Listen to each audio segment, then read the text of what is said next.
Have you ever looked at a teenager or maybe even a young adult in your life and thought, why do they seem so lonely when they're constantly connected?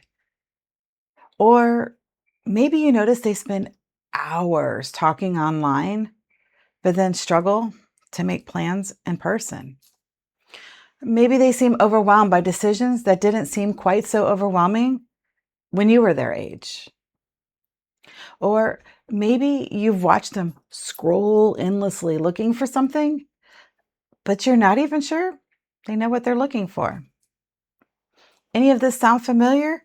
You're not alone. The JED Foundation recently released its forecast of mental health trends they believe will shape 2026. But here's what makes today's episode a little different. This isn't a brand new research study. It's an expert forecast built from existing research, clinical experience, and trends that we're already seeing today. So instead of simply asking, what does the research say? We're going to ask an even bigger question. How do psychologists think about the future of mental health? And how much confidence should we place in these predictions? Welcome to Nerdy Psychology. Break it down with a little curiosity. Don't be curious, stay kind. Keep your mind nerdy. Hi, psychology nerds. Welcome back. If you're new here, I'm Dr. Angel, a licensed mental health practitioner, and this is Nerdy Psychology, where we break down human behavior in a nerdy, science-based way with practical tools that you can actually use.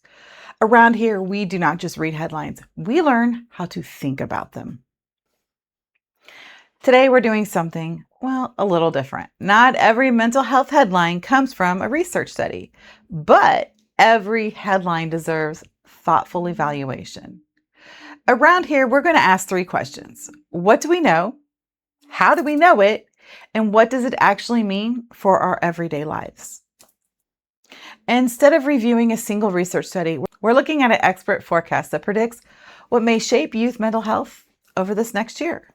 We're going to talk about what the report says, what evidence supports these ideas, what the report doesn't tell us, how much confidence we should place in these predictions, and 3 practical things parents, caregivers, educators, and honestly, all of us can start doing today.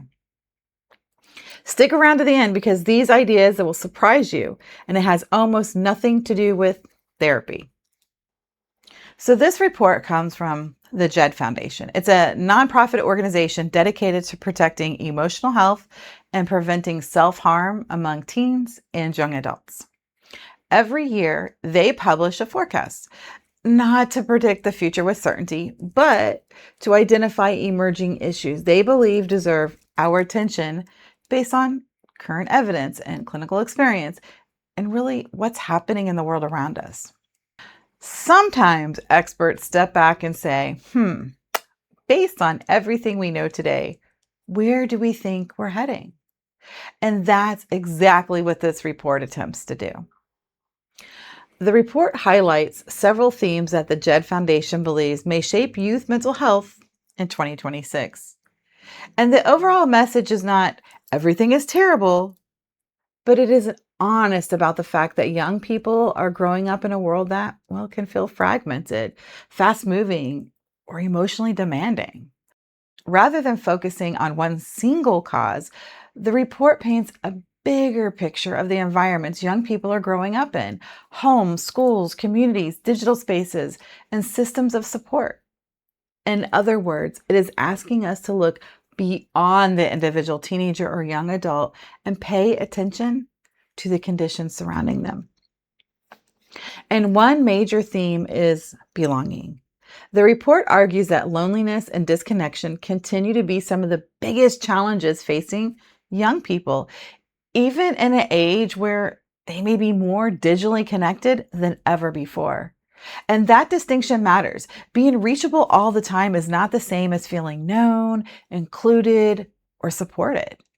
And the report also describes how in-person spaces for connection can shrink or become more difficult to access when young people have fewer places to gather, fewer trusted adults nearby, or fewer consistent communities around them. It can become easier to feel isolated, even if they're constantly texting or posting or gaming or scrolling. Another major theme is rapidly changing role of technology, especially artificial intelligence. The report points out that many digital systems are designed to keep our attention, not necessarily to care for our well-being. That is especially important when young people are using AI and online tools for learning, creativity, social connections, and sometimes emotional support. And this is where the report takes a balanced but cautious tone. AI can have real benefits, like helping people find information earlier, or supporting access to resources, or creating tools that may assist with mental health screening. But the report also raises serious concerns about privacy, safety, and emotional dependency, misinformation, and what happens when a young person turns a system that sounds supportive but does not actually have human judgment, clinical accountability, or a relationship with them. The report also points to a growing uncertainty. Young people are trying to develop this sense of identity, purpose, future, direction, while also living with economic concerns, political division, global conflict, climate anxiety, worries about safety, academic pressure, and an unpredictable world. And that combination creates this kind of background stress that's hard to turn off. And for teens and young adults, uncertainty is not just this abstract issue. It can affect how safe the world feels, how hopeful the future feels, and how confident they feel in making plans. And if the future feels unstable, it makes sense that motivation, mood, sleep, relationships, and decision making can all be affected. Finally, the report emphasizes prevention. Rather than waiting until someone is in crisis, it encourages schools and families and communities, technology leaders, policymakers, and mental health professionals to strengthen support earlier. That means building emotional skills, increasing mental health literacy, creating safer digital environments, improving access to care, and helping young people develop relationships and communities that they can actually lean on for support. What I appreciate about this is that it puts responsibility back where it belongs, not on the young person to be more resilient, but on all of us to create environments where resilience has a chance to grow. Because resilience is not just something people magically have, it's something that is supported and practiced and protected and, well, strengthened over time. So I call it. Now, this is where we put on our nerdy psychology hats. One thing that's really important to understand is that this isn't research study, it's an expert forecast. Think of it like a weather forecast. Meteorologists use excellent science to predict tomorrow's weather, but tomorrow hasn't happened yet. Similarly, the JED Foundation is using existing research and current trends to make informed predictions about where youth mental health may be heading. That doesn't make the report wrong, but it does mean we should interpret it differently than we would this randomized controlled trial on a large meta-analysis. Every good study and every good report has limitations, not because it's bad science, but because that's how science works. Understanding those limitations helps us know how confidently we can apply these findings. Some of these trends may become even more important over the next few years. Others may evolve in completely unexpected ways. And that's the nature of forecasting. One thing I want to emphasize is that today's nerdy research meter isn't grading the authors or the organizations. It's not saying, did they do a good job or do I trust them? Instead, we're asking a more specific evidence-based question. How strong is the evidence supporting the ideas behind these predictions? For this report, I'm giving it a rating that reflects the strength of the ideas underneath the forecast, not a guarantee that every prediction will happen exactly as described. I am rating it as a good, promising evidence. Why? Because many of the individual concerns discussed loneliness, social connection, prevention, technology use, emotional resilience, and access to care are already supported by multiple well-designed studies and professional organizations. These aren't random guesses or ideas pulled from nowhere. They're connected to issues researchers, clinicians, educators, and families have been paying attention to for years. What is less certain is exactly how these trends will unfold over the next year. That's where we have to hold this forecast with both curiosity and humility. Science isn't about finding absolute certainty, especially when we're talking about human behavior, culture, technology, or the future all at the same time. It's about becoming more confident as evidence grows and being willing to update what we think when new information becomes available. Every study, every thoughtful report adds another piece to a much larger puzzle. And for now, this forecast gives us helpful, evidence-informed way to think about what may deserve our attention next. Research tells us what was found, what patterns showed up, what variables were measured, what the conclusions the authors felt comfortable drawing from the data. Psychology helps us take that information and ask, okay, what does this actually mean in real life? Not in this dramatic fear-based way, but in a thoughtful way that helps us use evidence wisely instead of turning every headline into some panic button. One of the things I appreciate most about this report isn't that it doesn't focus on fixing young people as if teens and young adults are problems that we need to solve. Instead, it focuses on improving the environments they're already growing up in, their schools, their homes, their communities, their online spaces, and relationships that shape how supported or unsupported they feel day to day. As a therapist, I've learned something that probably won't surprise many of you, but it's easy to forget when we're talking about mental health and broad trend statistics. People rarely heal in isolation. We may do important work alone, journaling, reflecting, learning coping skills, setting boundaries, but healing usually becomes more stable when it's supported by safe, consistent relationships. Healing almost always happens in the context of those safe relationships, the kind of relationships where you don't have to perform or pretend or constantly prove that you're okay. And that doesn't necessarily mean more therapy, although therapy can be absolutely helpful and life-changing for many people. Sometimes it just means one caring teacher who notices a student seems quieter than usual and takes a moment to check up on them. Or a coach who sees more than performance and reminds a young person that their worth is not measured only by wins, grades, or achievements. Or a grandparent who offers a steady encouragement or listening ear, or a reminder that seasons don't last forever. Or a trusted neighbor, a mentor, youth leader, or family friend who becomes part of that wider circle of support. One friend who consistently shows up, not perfectly, not with all the right words, but with presence, honesty, and care. Those relationships become protective factors long before anyone walks into a therapist's office. They help young people feel seen, valid, and less alone, which can make it easier to ask for help, to tolerate stress, and to believe what they're going through is something they don't have to carry by themselves. If you're a parent, this is not a reason to panic or feel like you have to suddenly overhaul everything you're doing.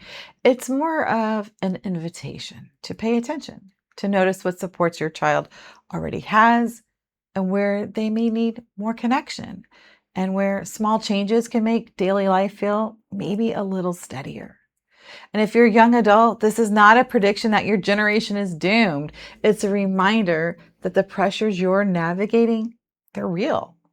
And if things feel heavy sometimes, that does not mean you're failing. It may mean you're responding to a world that often asks a lot from you.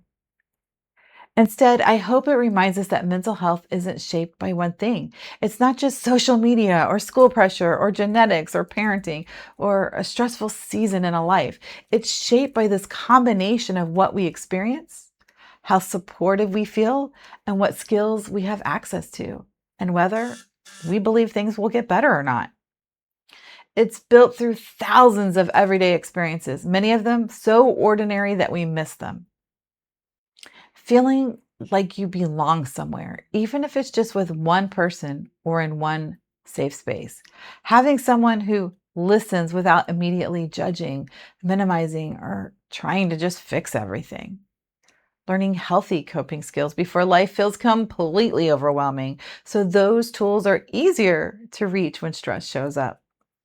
Feeling hopeful about the future, and not because everything's perfect, because it's not, but because there are still choices, supports, and possibilities ahead. Those moments matter more than we often realize. They may not look dramatic in the moment, but over time, they help create the emotional foundation young people, and honestly, all of us need to feel safer, more connected, and more capable. So, what can you do? First, make belonging a priority, not as one more thing to add to your already busy schedule, but as something we build into everyday life.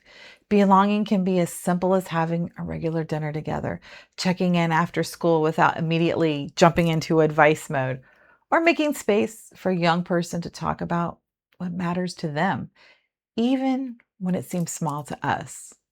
Ask yourself, who in my life consistently helps me feel seen, valued, and accepted? And if you're a parent, ask the same question about your child. Who do they feel safe being themselves around? Who notices when they seem off? Who celebrates when things go well and stays steady when things feel hard? Sometimes the most protective relationships are not dramatic or complicated, they're reliable. The people who keep showing up. Second, be intentional with technology. Notice I didn't say panic about technology or take technology away. Technology is a part of young people's lives. And for many of them, it is also where friendships, creativity, learning, and support happen. The goal is not to make technology this villain. The goal is to help young people use it in ways that support their well being instead of slowly draining it. Technology is not the enemy. It shouldn't become a replacement for meaningful human connection. A helpful question is, after using this, do I feel more connected, more informed, more grounded, or do I feel more anxious, more numb, more alone?